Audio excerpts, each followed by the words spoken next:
O sige. Ang Amerikanong presidente na si Donald Trump ay muling naghayag kamakailan na kung walang mangyayaring hakbang patungo sa tigil putukan sa Ukraine, handa siyang magpatupad ng napakabigat na mga ekonomikong parusa laban sa Russia. Ang buong problema ay nasa katotohanang ang itinakda niyang bagong 2 linggo ay unti-unti nang nauubos. Tanong dito kung madadagdagan pa ng 2 linggo si Diktador Putin.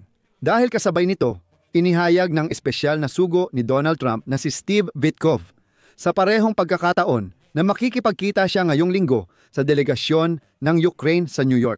Alam na natin na ito ay sina Yermak at Umerov at na may araw-araw siyang pakikipag-ugnayan sa panig ng Russia. Nagpapahiwatig na baka, siguro, may panibagong progreso na naman sa mga negosasyon. Kasabay nito, sinagot ni Donald Trump ang mga pahayag ng Kremlin tungkol sa pagiging lehitimo ni Zelensky at tinawag niyang kalokohan ang ginagawa ng mga Ruso.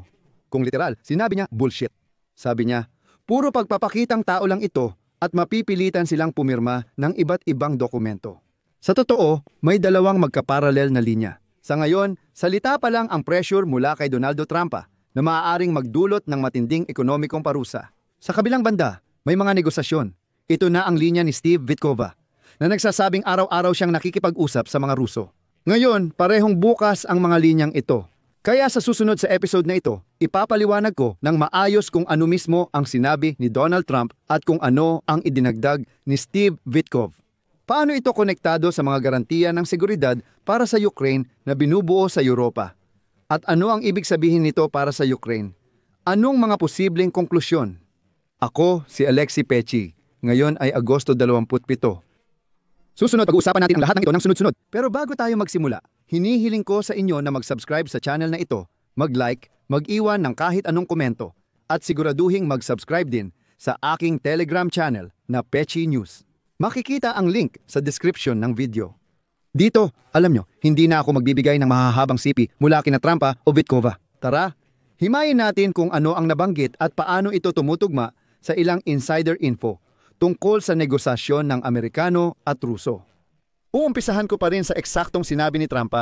Alam nyo, nang walang pagsasalin sa diplomatiko o karaniwang wika, sinabi niya, handa kaming magpatupad ng mabibigat na ekonomikong parusa at pinag-uusapan ang ekonomiya. Hindi kami makikialam sa pandaigdigang digmaan. Kung walang progreso, may mga kagamitan kami na gagamitin. Ibig sabihin, ito ang plano ni Donaldo Trump.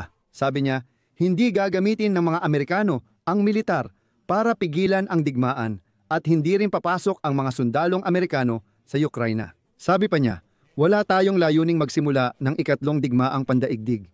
Handa kaming gamitin ang mga ekonomikong kasangkapan na hindi pa rin niya binanggit at ang tanging nangyari ngayon ay ang pagpapatupad ng karagdagang taripa laban sa India. Dahil sa pagbili nila, paminsan-minsan ng langis mula sa Rusya, dinagdagan ng 25%. Kaya ngayon, ang taripa sa mga produktong Indian na ini-import ng Estados Unidos ng Amerika ay umaabot na sa 50%. Ibig sabihin, nakatuon sila sa ekonomiya, hindi sa pagpapadala ng mga tropang Amerikano. Ibig sabihin, walang pahiwatig na lumabas. Si Trump lang ang nagsabing gagamitin ang mga parusa. Kailan? Siguro, mangyayari lang yon kapag naunawaan na mismo ni Trump na walang silbi ang kahit anong negosasyon. Bukas pa rin ang tanong kung kailan talaga ito mangyayari. Dito, sinubukan sagutin ni Steve Witkoff ang tanong pero malabo ang sagot niya. Sinabi niya na hindi niya sinasabing mangyayari ito balang araw lang. Sinusubukan niyang tukuyin ang isang tiyak na panahon. Ayon kay Witkoff, at ito ang kanyang sinabi. Lamang, kailangan pa ring tapusin ng presidente ang kasunduan. Sa mesa, si Donald Trump ang tinutukoy at ayon kay Witkoff, dapat siyang maging ikatlong partido sa negosasyon. Ibig sabihin, ito ay opisyal at pampublikong pahayag. Sa New York may pagpupulong kasama ang mga Ukrainyano.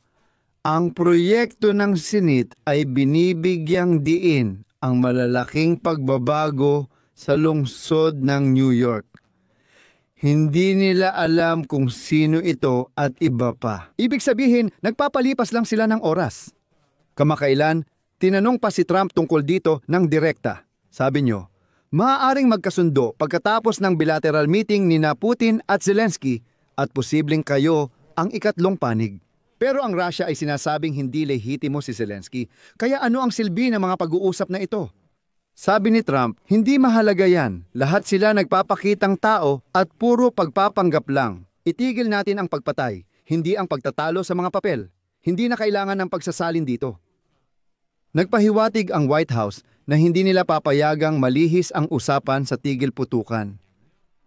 Sa pamamagitan ng mga ganitong pakulo tungkol sa kung si Zelensky ay lehitimo o hindi lehitimo, sabi ni Trump, mapipilitang makipag-usap si Putin kay Zelensky at pipirma sila ng mga dokumento kasama siya. At para maintindihan kung saan nakatuon ang lohika ni Trump, balikan natin ang isa niyang mas naunang formula. Ilang beses niya itong inulit, pati sa publiko. Sa social media niyang Trosoy Shell, isinulat ni Trump, mahirap manalo sa digmaan kung hindi aatakehin ang bansa ng mananakop. Parang pinagbabawalan mo ang malakas na kupunang may mahusay na depensa na mag-opensa. Walang tsansang manalo. Ganoon din sa pagitan ng Ukraine at Russia. Mahalaga ang ideyang ito para sa konteksto. Ibig sabihin, alam ni Trump na kung walang pressure sa bansang agresor, di matatapos ang digmaan. Dito nagkakaroon ng pagkakataon para sa mga parusa. Pero dapat nating tandaan na sa grupo ni Trump, may ilan pa ring naniniwalang pwedeng makipagkasundo sa mga Ruso. Ang tanong ay ano ang kailangang kapalit para magkasundo? At ngayon, sabi nga nila, ito na ang praktikal na bahagi. Ano ang maaaring maisama sa mga seryosong hakbang, mga seryosong parusa na maaaring ipataw ni Trump laban sa Russia kung sakaling gawin niya ito? Ngayon, tinutukoy ko ang mga totoong paraan ng pagpuwersa na napag-usapan kamakailan sa publiko kaugnay ng langis at pananalapi. Ito ay mga usapin ng insurance at lohistika, ang tinatawag na shadow fleet ng Russia. Ibig sabihin, kung talagang seseryosohin ito ng Estados Unidos, hindi na makakapag-supply ng langis ang Russia. Ito ay mga karagdagang parusa laban sa tinatawag na Banco Proxy na tumutulong sa pagbebenta ng langis ng Russia at pagproseso ng bayad. Ito ay mga serbisyo ng oil service. Ito ay pagsasara ng mga ruta ng bayaran para sa pag-export ng mga produktong petrolyo, ibig sabihin, lubos talaga. Hindi lang ito tungkol sa krudong langis, kundi pati sa iba pang langis at produktong petrolyo. Ipinakita rin ni Trump ang kahandaang magpataw ng taripa sa mga bansang bumibili ng langis mula Russia. Ang India lang ang pinakabagong halimbawa. May isa pang matinding pahayag sa kanyang mga salita na palagi niyang inuulit. Sinasabi niya na ito ay magiging digmaang pang-ekonomiya, hindi pandaigdigan. Kamakailan lang niya ito sinabi na parang nagpapahiwatig na ayaw niyang pumasok sa ikatlong digmaang pandaigdig at magdala ng mga puwersang militar. At handa siyang tapusin ang digmaang ito sa pamamagitan ng mga parusa at taripa. At ito rin ang matagal nang hinihiling ng Kyiv sa mga kaalyado, na tamaan na ang bulsa ng Kremlin at ng mga tao sa paligid ng diktador na si Putin. Pero hindi lang basta-basta, kailangan talagang bigwasan ng matindi para tuluyang bumagsak ang ekonomiya ng Russia at maramdaman ng mga Ruso ang epekto ng mga parusa. Ano ang nababago ng pinakahuling pahayag ni na Trump at Witkoff para sa Ukraine sa ngayon? Una sa lahat, New York ang pagpupulong sa New York. Ang mismong pagpupulong ni Witkoff sa delegasyon ng Ukraine ngayong linggo ay isang senyales na ang tinatawag na tulay sa Washington ay talagang gumagana. Pangalawa, usapin ang seguridad na garantiya ayon sa mga bagong pahayag ng NATO Secretary General Mark Rutte at mga tagapagsalita ng Amerika. Ilang araw ko nang napapansin ang ganitong balangkas sa iba't ibang paraan ng pagpapahayag. Napag-usapan na natin ito kaya hindi ko na pahahabain. Ganito ang balangkas. Isinasara ng Amerika ang himpapawid. Ito ay mga usapin ng intelihensya, depensa laban sa himpapawid, at mga usapin ng pamamahala, dagdag pa ang pagbibigay ng mga datos mula sa intelihensya. Isinara ng Europa ang usapin ng lupa. Ibig sabihin, ito ay misyon ng militar matapos ang digmaan ng koalisyon ng mga bansang Europeo na handang pumasok sa teritoryo ng Ukraina, kahit na nandoon na sila ngayon. May debat sa Europa kung dapat magpadala ng sundalo.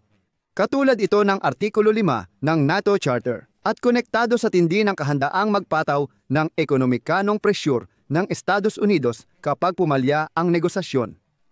Hindi nakakagulat o nagbago ang posisyon ng Kyiv. Paulit-ulit na inuulit ni Zelensky ang dalawang bagay at mahalaga ito para walang ilusyon. Sinabi ni Zelensky at ito ay isang sipi. Kailangan ng garantiyang automatiko gaya ng Artikulo 5 ng NATO, hindi lang sa papel. Walang legalisasyon ng pananakop ang pinag-usapan. At hindi uurong ang Kyiv. Kaya sa Washington, iniiwas nila ang usapan mula sa isyu ng lehitimidad ni Zelensky at itinututok ito sa tigil putukan. May mahigpit na kondisyon para sa garantiya.